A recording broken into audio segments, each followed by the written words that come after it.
जय हिंद दोस्तों, स्वागत है आप सभी का आपके अपने YouTube चैनल जैकपुर पे। तो आज के इस वीडियो में हम लोग क्लास 12 के सोशोलॉजी यानी कि समाज शास्त्र का क्या करने वाले हैं, टॉपर टेस्ट 1 करने वाले हैं। काफ़ी डिमांड के बाद आप लोगों का ये वीडियो आ रहा है, लेकिन इसके पीछे एक शर्त होगा।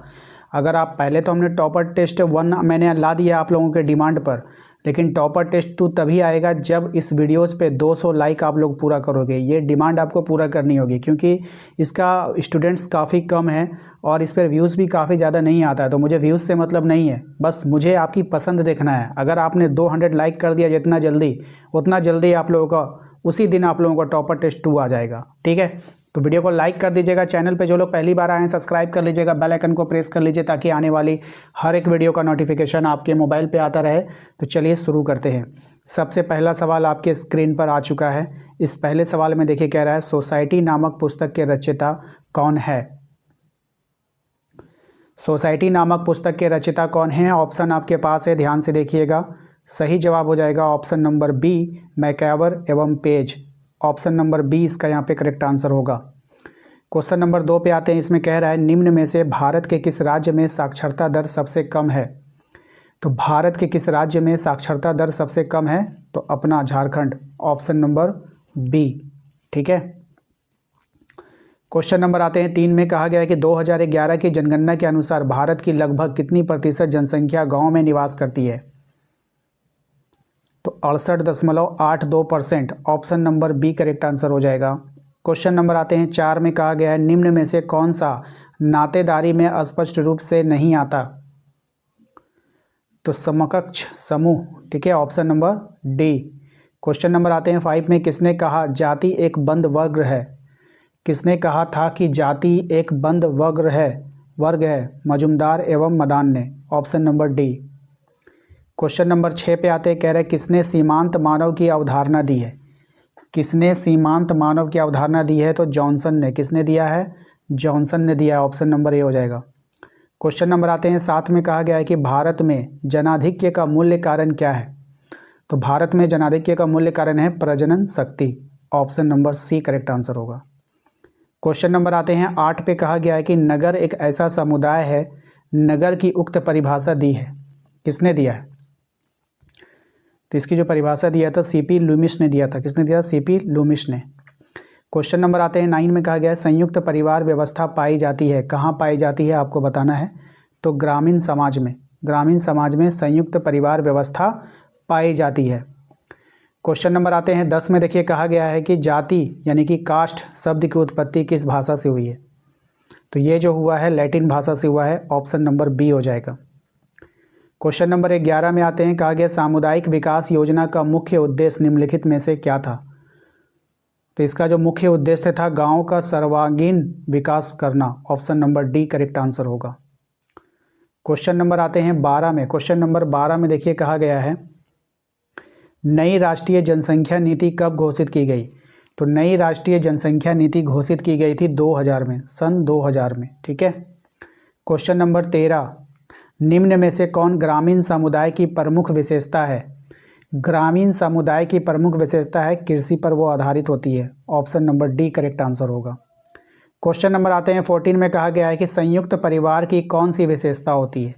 संयुक्त परिवार की कौन सी विशेषता होती है। देखिए अगर परिवार संयुक्त होगा तो वो बड़ा आकार का होगा, सामान्य संपत्ति होगा, सामान्य निवास होगा, और यहाँ पर जो है ऑप्शन नंबर डी हो जाएगा इसका करेक्ट आंसर इनमें से सभी। क्वेश्चन नंबर आते हैं हम लोग 15 में। कहा गया है कि किस समाजशास्त्री ने जाति की अवधारणा का प्रयोग प्रजाति के संदर्भ में किया है। तो अबे दुबोइस ने। ठीक है, option number B. Question number आते हैं 16 में। कहा गया कि ग्रामीण एवं नगरीय समुदाय को पृथक करने का मुख्य आधार क्या है।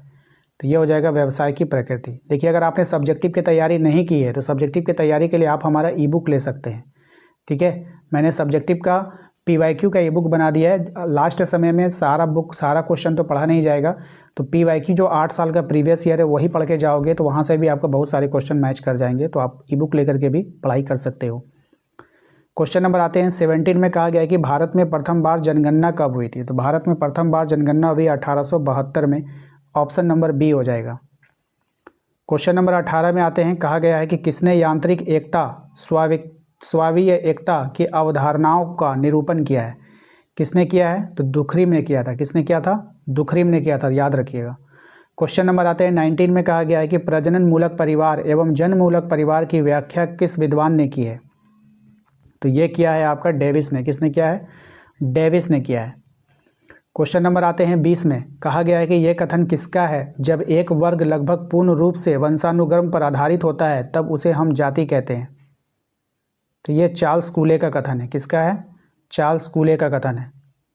क्वेश्चन नंबर 21 पे आते हैं, कह रहा है रक्त वंश का अर्थ क्या होता है? तो रक्त वंश का जो अर्थ होता है वो होता है, बताइए क्या होगा? सामान्य सामाजिक पृष्ठभूमि, सामान्य जातीय पृष्ठभूमि, सामान्य भौगोलिक पृष्ठभूमि, इनमें से कोई नहीं। तो देखिए इसका जो राइट आंसर हो जाएगा वो हो जाएगा इनमें से कोई नहीं। ये सब नहीं होता है, ठीक है, ध्यान रखिएगा। क्वेश्चन नंबर आता है 22 में, कहा गया है कि 2011 की जनगणना के अनुसार किस राज्य की जनसंख्या घटी है? कौन से राज्य की जो जनसंख्या घट गई है ये आपको बताना है। तो ये घटी है महाराष्ट्र की। किसकी घटी है? महाराष्ट्र की, option number B. Question number 23, गांव एक लघु गणराज्य है, ये किसने कहा था? गांव एक लघु गणराज्य, ये मेटकॉफ ने कहा था। किसने कहा था? मेटकॉफ ने कहा था। Option number A correct answer होगा। क्वेश्चन नंबर आते हैं 24 में, देखिए कहा गया है कि निम्नलिखित में क्या संयुक्त परिवार का प्रकार्य नहीं है, कार्य नहीं सॉरी प्रकार्य है? कौन नहीं है? सामाजिक सुरक्षा, आर्थिक सुरक्षा, व्यक्तिवादिता या मानसिक सुरक्षा? कौन नहीं होगा वो पहचानना है। तो व्यक्तिवादिता, ठीक है, option number C. Question number आते हैं 25 में, कहा गया भारत सरकार द्वारा दहेज निषेधक अधिनियम किस वर्ष पारित किया गया? दहेज निषेधक अधिनियम 1961 में पारित किया गया। ऑप्शन नंबर ए हो जाएगा। क्वेश्चन नंबर 26 है, भारतीय समाज में सामाजिक स्तरीकरण का बुनियादी आधार क्या है? तो इसका जो बुनियादी आधार है वो है आपका जाति। ऑप्शन नंबर बी हो जाएगा। नेक्स्ट है क्वेश्चन नंबर 27, भारत में सबसे अधिक जनसंख्या घनत्व वाला राज्य कौन सा है? तो ये हो जाएगा आपका Bihar. Option number C. Next है क्वेश्चन नंबर 28 में, कहा गया है कि नगरीय समुदाय की कौन सी विशेषता है? नगरीय समुदाय की विशेषता स्त्रियों की उच्च प्रतिष्ठा, जनसंख्या घनत्व, व्यक्तिवादिता, इनमें से सभी। तो इनमें से सभी इसका राइट आंसर हो जाएगा। Option number D. Question number आते हैं 29 में, कहा गया है कि जीपी मड्रॉक ने कितने प्रकार के द्वितीयक नातेदारों का उल्लेख किया है? तो ये किया है आपका 33 प्रकार के। कितने प्रकार के? 33 प्रकार के। ऑप्शन नंबर बी हो जाएगा। क्वेश्चन नंबर 30 पे आते हैं, इसमें कहा गया है कि निम्न में से कौन जाति की विशेषता नहीं है? कौन जाति की विशेषता नहीं है? तो खुलापन। कौन जाति की विशेषता नहीं है? खुलापन हो जाएगा, ठीक है, ऑप्शन नंबर बी, डी हो जाएगा, ठीक है।